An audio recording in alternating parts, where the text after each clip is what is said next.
JEWS,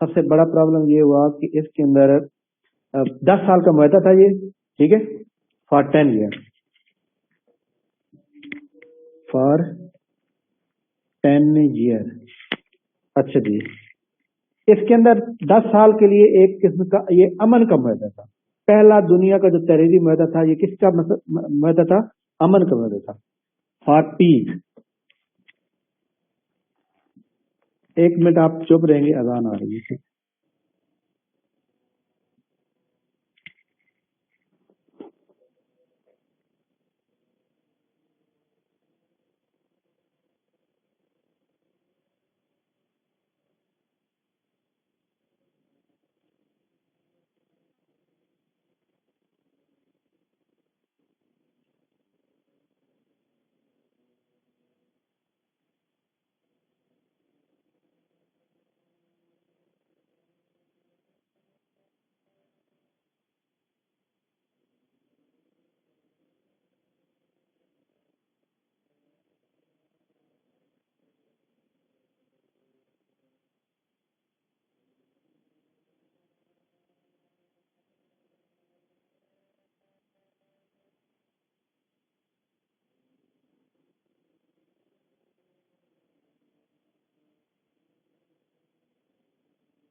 اس کا screen shot لیں، اپنا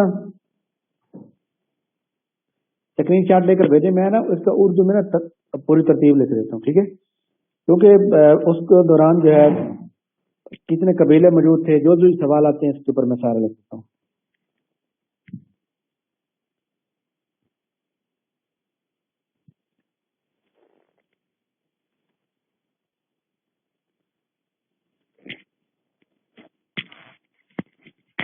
ڈیٹ آپ نے لکھ لیا نا؟ ٹھیک ہو گیا.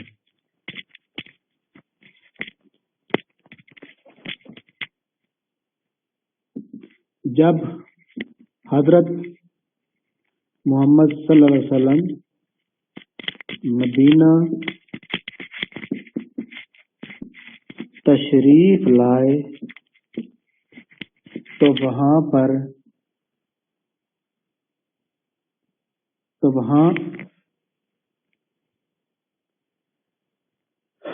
مدینہ میں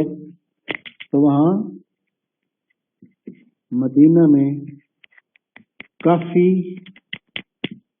قبائل کا مطلب ہوتا ہے قبیلہ، خاندان، قبائل آباد تھے، ٹھیک ہے، آباد تھے. ان میں سے مہاجرین انصار، ان میں سے مہاجرین انصار یہودی اور دیگر قبائل کے لوگ موجود تھے یا آباد تھے. ٹھیک ہو گیا.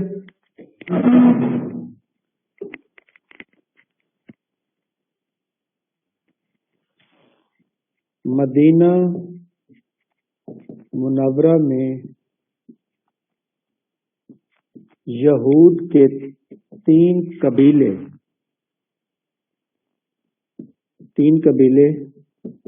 آباد تھے، بنو کنیکا، بنو نذیر اور بنو نذیر.